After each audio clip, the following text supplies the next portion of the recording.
के कौन गया? आत्मा। तो इसका मतलब पापा पड़े नहीं है, पापा चले गए।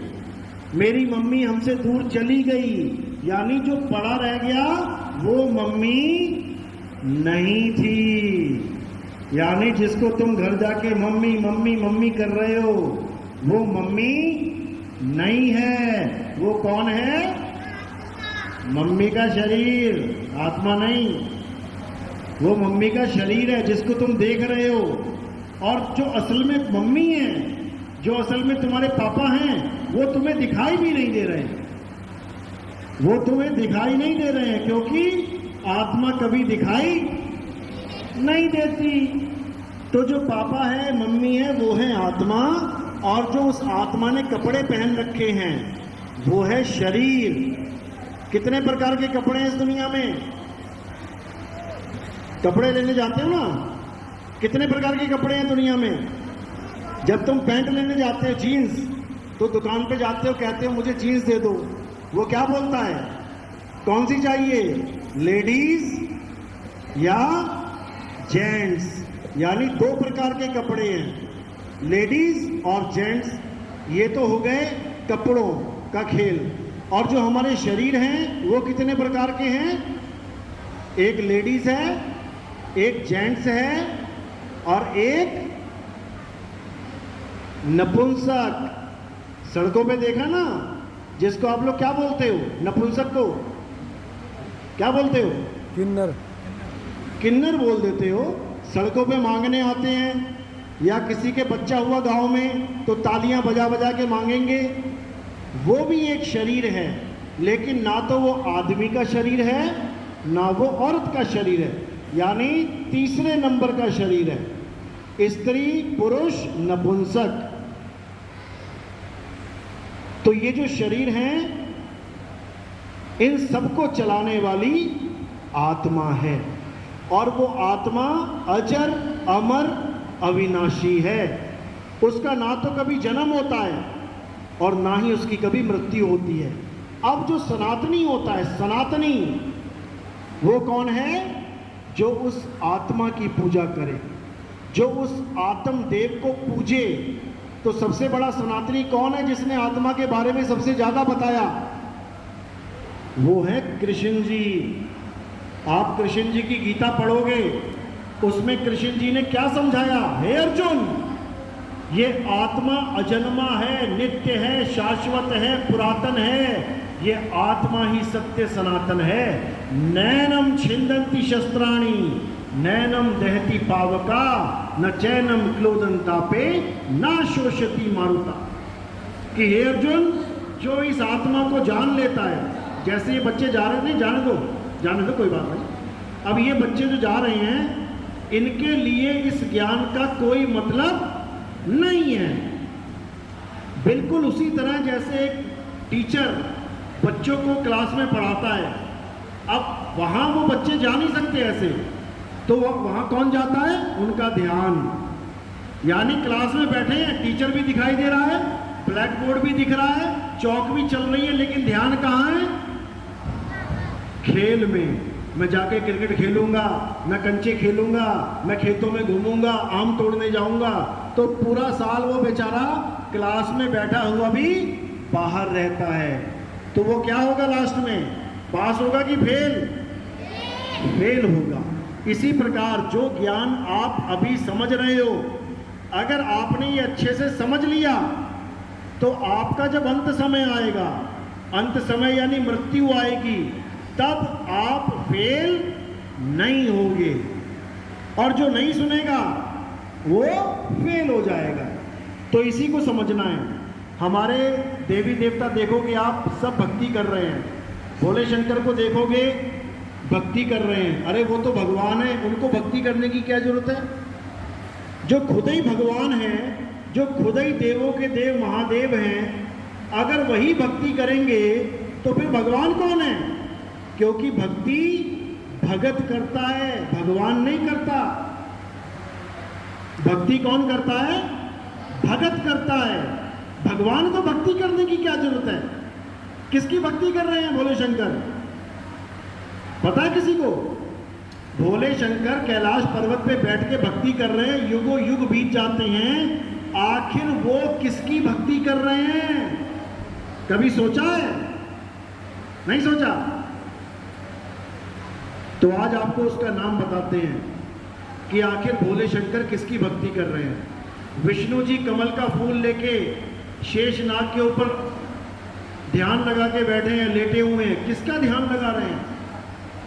ब्रह्मा जी कमल के ऊपर बैठे हुए भक्ति में लीन है, किसकी भक्ति में लीन है? ये किसी को समझ में नहीं आ रहा। पंडित जी से पूछोगे तो वो बताएंगे ब्रह्मा विष्णु की कर रहे हैं, विष्णु शंकर जी की कर रहे हैं, शंकर ब्रह्मा की कर रहे हैं, यानी तीनों के चक्कर में उलझा देंगे। जबकि ऐसा बिल्कुल नहीं है। भक्ति करने का मतलब होता है किसी को प्राप्त करना। अगर भोले शंकर को राम जी विष्णु जी की जरूरत है तो वहां उसके लोक में चले जाएंगे बात करने। भक्ति करने की क्या जरूरत है? भक्ति का मतलब होता है प्राप्ति करना। जैसे कोई राक्षस बैठा है और भक्ति कर रहा है, ओम नमः शिवाय, ओम नमः, अब यानी वो चाहता है कि कोई मिले उसे आगे, तो वो किसको चाहता है? शंकर जी को चाहता है। जैसे ही शंकर जी प्रकट हो गए उसकी भक्ति पूरी हो गई। लेकिन शंकर जी किसको प्रकट करना चाहते हैं? उसका नाम है अलख निरंजन। किसने नाम सुना अलख निरंजन? किस किसने सुना है? अलख निरंजन सबने सुना है? सभी ने सुना होगा। ऐसा कोई है ही नहीं हिंदू धर्म में जिसने अलख निरंजन का नाम नहीं सुना। अब ये है कौन? ये है कौन? क्या इसकी फोटो देखी किसी ने? राम जी की देख लोगे, श्याम जी की देख लोगे, हनुमान जी की देख लोगे, सारे देवी देवताओं की देख लोगे, लेकिन कभी दुकान पे जाके कहना दुकानदार से, भैया अलख निरंजन की फोटो दे दो, वो कहेगा भाई ये कौन है? नाम उसने भी सुना होगा, लेकिन वो तुम्हें कभी फोटो नहीं दे सकता अलख निरंजन की। क्योंकि जैसे आत्मा नहीं दिखाई देती वैसे ही अलख निरंजन भी दिखाई नहीं देता। अब इन दोनों में जो दिखाई नहीं देते, इन दोनों में जो भेद है, अगर वो तुम्हें पता है तो तुम कभी अलख निरंजन के जाल में नहीं फंसोगे। अलख निरंजन भी दिखाई नहीं देता, आत्मा भी दिखाई नहीं देती, लेकिन अगर तुम्हें दोनों का भेद पता है तब तुम बच सकते हो। तो अलख निरंजन के पुजारी बिल्कुल अलग होते हैं और आत्मा के पुजारी बिल्कुल अलग होते हैं। अलख निरंजन का मतलब समझ लो क्या है? उसका मतलब है मन। मन सुना कभी? मन किस किस के पास है? मन सबके पास है। कभी देखा मन कैसा होता है? लेकिन सुबह से लेकर शाम तक तुम किसके कहे पे काम करते हो? मन के कहे पे। अभी 4 आइटम रख देंगे ना तुम्हारे आगे, रसगुल्ला, ब्रेड, बिस्कुट, नमकीन, तो तुम सबसे पहले क्या उठाओगे? जो तुम्हें तुम्हारे मन को अच्छा लगता है। तुमसे पूछा जाए क्या खाने का मन कर रहा है, तुम कहोगे आज रसगुल्ले खाने का मन कर रहा है। तो ये मन है जो तुम्हें कह रहा है कि आज रसगुल्ला खाना है। तो तुम किसके गुलाम हो? किसके कहने पे चल रहे हो? मन के। अब इसी मन का खेल है सारा। सारी दुनिया इसी मन के कहे पे चल रही है। सुबह से लेके शाम तक, शाम से लेके रात तक तुम वही कर रहे हो जो मन कह रहा है। तुम्हारा मन कर रहा है गेम खेलूं, अब पापा की परवाह नहीं, माता की परवाह नहीं, घर की परवाह नहीं, पेट की परवाह नहीं, खाना खाया कि नहीं खाया, सुबह से शाम तक मोबाइल में गेम खेलोगे। क्यों? मन कर रहा है। यानी तुम किसके गुलाम हो गए? मन के। लेकिन तुमने मन को पता नहीं है, जाना नहीं है कि मन है क्या, लेकिन मन के गुलाम हो गए हो। अब इस मन को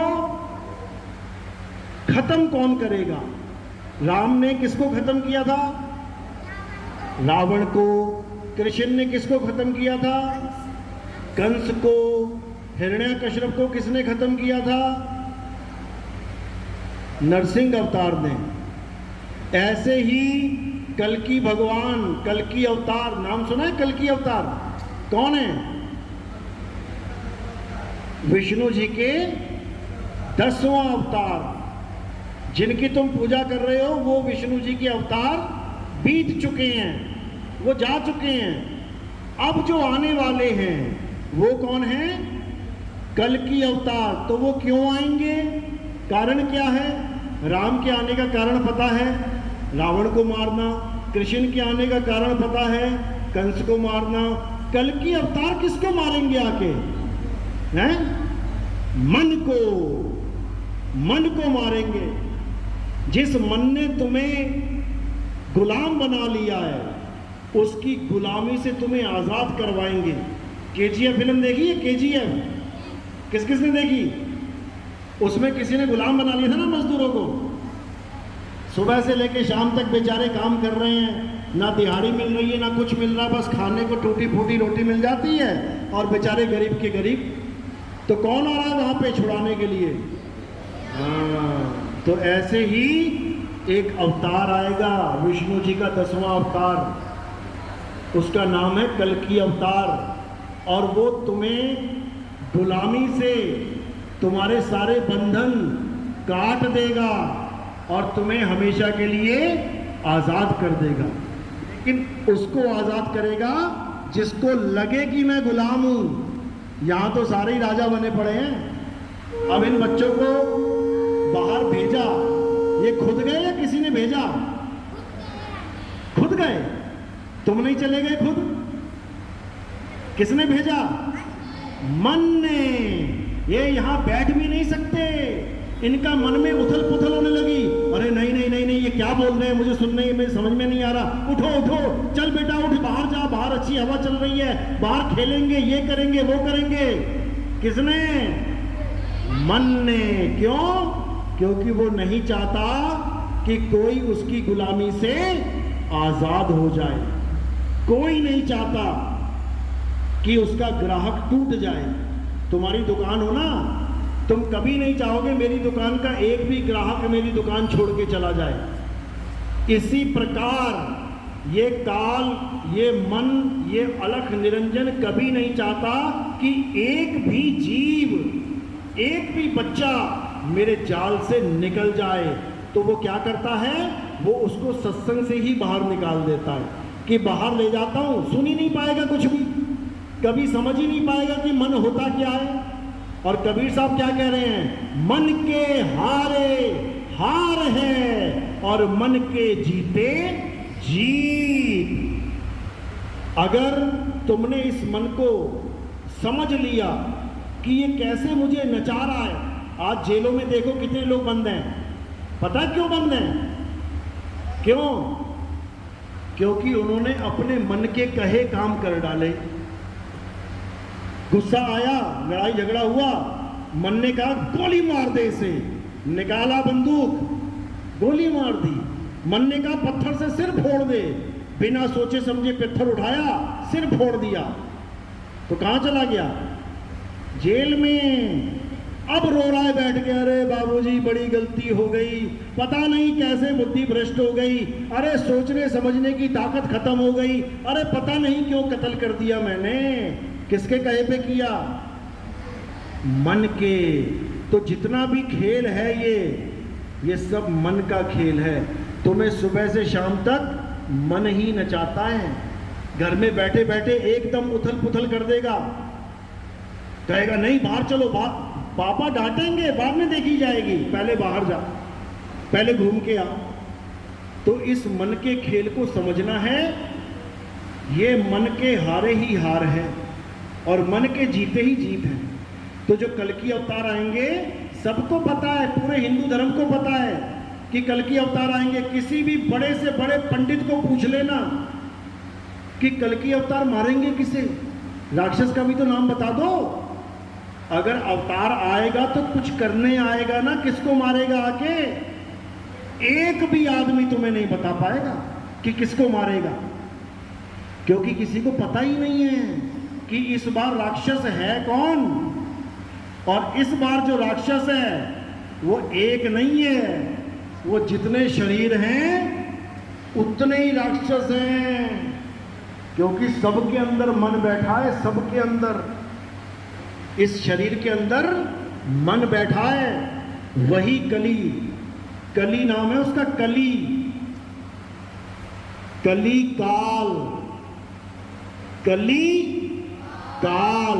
नेट पे सर्च करोगे ना कली काल कौन है, तो तुम्हें वो बातें पता लगेंगी जो आज तक इन पंडितों को नहीं पता लगी, बड़े बड़े ऋषियों को पता नहीं लगी। उनको भी पता नहीं लगा कि कली काल हमारे अंदर बैठा हुआ है। उनके अंदर से भी कली काल ने सारा खेल घुमा दिया। विष्णु जी को श्राप किसने दिया था? विष्णु जी को श्राप दिया था ना किसी ने, उसी के भगत ने। किसने दिया था? विष्णु जी को श्राप दिया था नारद मुनि ने। 24 घंटे नाम जपता था, नारायण नारायण। नारद मुनि पता है ना, जो भगत है भगवान का वही श्राप दे रहा है भगवान को। पता क्यों श्राप दिया था? नहीं पता। नारद मुनि को अहंकार हो गया एक बार कि सबसे बड़ा सन्यासी मैं ही हूं। कैसे हो गया? विष्णु जी के पास गया, वो शैया पे लेटे हुए थे, अपना ध्यान में मगन थे, लक्ष्मी जी पैर दबा रही थी। तो नारद मुनि ने कहा, महाराज माया से तो आप भी नहीं बचे, देखो औरत बैठा रखी है साथ में, औरत रूप है माया का। तो विष्णु जी ने कहा, हाँ भाई ये बात तो सच है, तो बचा कौन है? तो नारद मुनि कहते, मैं बचाऊं ना, मेरे पास कोई लेडीज नहीं है, औरत नहीं है। तो विष्णु जी ने कहा, ठीक है भाई, बहुत अच्छी बात है, जाओ। जब वो वापस गया तो विष्णु जी ने एक लीला करी। लीला क्या करी? रास्ते में एक बहुत बड़ा महल बना दिया। जब नारद मुनि वहां से क्रॉस हुआ तो विष्णु जी ही एक लड़की बनके उसमें जल चढ़ाने लगे पौधों पे। अब नारद मुनि ने लड़की को देखा और उसका मन विचलित हो गया। कहता, इतनी सुंदर लड़की, अरे आज तक कभी दिखाई क्यों नहीं दी है? इतना प्यारा महल, इतनी बढ़िया राजकुमारी। सीधे पहुंच गया उसके पास, कहता है, हे राजकुमारी, मैं तुम्हारे साथ शादी करना चाहता हूं। अब वो तो विष्णु जी है, लड़की बनके खड़े हैं वहां पे। वो कहते, भाई मैं तो उसके साथ शादी करूंगी जो इस दुनिया में सबसे सुंदर होगा, तू कहां सुंदर है? बड़ा चक्कर में पड़ जाता है। कहता, अब क्या किया जाए? वापस जाता है विष्णु जी के पास। क्यों? भगवान कुछ भी कर सकते हैं। तो विष्णु जी को बोलता है कि भैया भगवान जी, मुझे एक दिन के लिए अपना कपि रूप दे दो। कपि रूप यानी सुंदर रूप, सबसे सुंदर रूप विष्णु जी का। तो विष्णु जी ने कहा, तथास्तु। अब आया दिन, पहुंच गया स्वयंवर में। अब जैसे ही स्वयंवर में पहुंचा, जैसे ही खड़ा हो सामने, तो लड़कियां आए और उसको देख के हंस के आगे चली जाए। माला ना पहनाए उसको वो लड़की, वो राजकुमारी। एक बार हुआ, आगे चला गया, दूसरी बार हुआ और आगे चला गया, तीसरी बार हुआ, फिर उसको बोल ही दिया कि अरे बंदर तू क्यों छलांगे मार रहा है बार बार? पीछे से आगे आगे, आगे से और आगे खड़ा हो गया। ये स्वयंवर राजकुमारों का है, राजाओं का है, बंदरों का नहीं है। वो कहता, भाई बंदर? मैं कहाँ बंदर हूं, मैं तो कपि रूप विष्णु जी के रूप में खड़ा हूं। तो वहां पर विष्णु जी ने क्या किया था? उसको कपि यानी बंदर, कपि बंदर को भी कहते हैं, विष्णु जी ने बंदर का रूप दे दिया उसको, उसकी शक्ल बंदर जैसी हो गई। तो जब वो गया नदी पे और उसने अपना चेहरा देखा तो उसे बहुत गुस्सा आया और उसने वहीं जल लेके क्या बोला कि हे विष्णु, जैसे तूने मुझे स्त्री के लिए तड़पाया है, वैसे ही मैं तुझे श्राप देता हूं, तू भी स्त्री के लिए तड़पेगा। तो कैसे तड़पे वो? कौन से रूप में आए? राम के रूप में। विष्णु जी राम के रूप में आके 14 साल भटके अपनी बीवी के लिए। तो जब नारद मुनि ने ये श्राप दे दिया, उसके बाद नारद मुनि को होश आया। होश आते ही क्या करता है?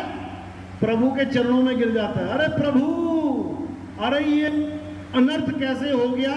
मेरी जुबान कट के क्यों ना गिर गई? अरे मैंने अपने प्रभु को श्राप दे दिया, ये कैसे हो गया? अब इसको समझना है कैसे हो गया। ये श्राप नारद मुनि कभी दे ही नहीं सकता था। तो ये श्राप किसने दिया? मन ने, नारद मुनि के मन ने ये श्राप दिया, क्योंकि दुखी कौन हुआ था? नारद मुनि का मन दुखी हो गया था। नारद मुनि कभी दुखी नहीं हो सकता, क्योंकि नारद मुनि तो आत्मा है। आत्मा सुख और दुख दोनों से परे है, लेकिन ये जो मन है यही सुख और दुख का अनुभव करता है। तुम्हें कोई कड़वा वचन बोल दे, अंधे को अंधा बोल दे, ओए अंधे इधर आ। कोई काना है तो उसको ओए काने इधर आ, तो उसका क्या दुखी होगा? मन। जबकि वो है असलियत। अंधे को अंधा बोलना कोई गलत थोड़ी नहीं है, वो अंधा ही है। काने को काना बोलना गलत थोड़ी नहीं है, लेकिन शब्दों का प्रहार चयन ठीक नहीं है, तो वहां पर मन दुखी होता है। और जब मन दुखी होता है तो श्राप निकलता है मुंह से। तो ये मन ही कली काल है, इसने बड़े बड़े ऋषि मुनियों को चक्कर में डाल रखा है। अब इससे बचना चाहते हो तो एक ही रास्ता है, आत्मा को जानना पड़ेगा, आत्म ज्ञान को। तो कबीर साहब समझा रहे हैं, जल में मीन प्यासी मोह देखत आवे हासी, आत्म ज्ञान बिना नर भटके, कभी काबा कभी काशी। इस आत्मा के ज्ञान के ना होने के कारण लोग कहाँ भटक रहे हैं? कोई कांवड़ लेने के लिए भटक रहा है। पापा कहेंगे ना, जा बेटा 5 किलोमीटर पैदल चला जा और सामान ले आ, कभी ना जाएगा। 5 किलोमीटर पैदल नहीं जा सकता, लेकिन 500 किलोमीटर पैदल चला जाएगा कांवड़ लेने, वो भी उठा के। ये मन का खेल इतना जबरदस्त है, समझ रहे हो? तो मन और आत्मा, इन दोनों के भेद को समझोगे तो तुम्हारा जन्म सफल हो जाएगा। जितने भी संत महात्मा हैं ये आत्मज्ञानी हैं। आत्मज्ञानी, कोई पत्थर की पूजा करने वाले ज्ञानी नहीं है ये, कि पत्थर की पूजा करो भगवान मान के। अरे जो पत्थर टेढ़ा हो जाए, उठ ना सके, उसको तुम भगवान मान बैठे। भगवान ने तो पूरा पहाड़ उठा लिया एक उंगली से, पूरा पहाड़ उठा लिया एक उंगली से। वो भगवान कहलाने लायक है। और जो अपने आप को ही नहीं उठा पा रहा है, एक मूर्ति को टेढ़ा कर दिया, ये अपने आप को उठा के दिखाए, उठा लेगी क्या? कितने दिन में उठा लेगी? जन्मों जन्म बीत जाएंगे, नहीं उठा पाएगी। तो भगवान वो है जो सबको उठा ले, वो नहीं है जो खुद को भी ना उठा पाए। तो इसी भ्रम में सारा संसार भरम रहा है। अब इस भ्रम को तोड़ना है और देवों के देव महादेव कौन? आत्मदेव, उसको जानना है, जिसकी वजह से ये सारे शरीर चल रहे हैं। हिंदू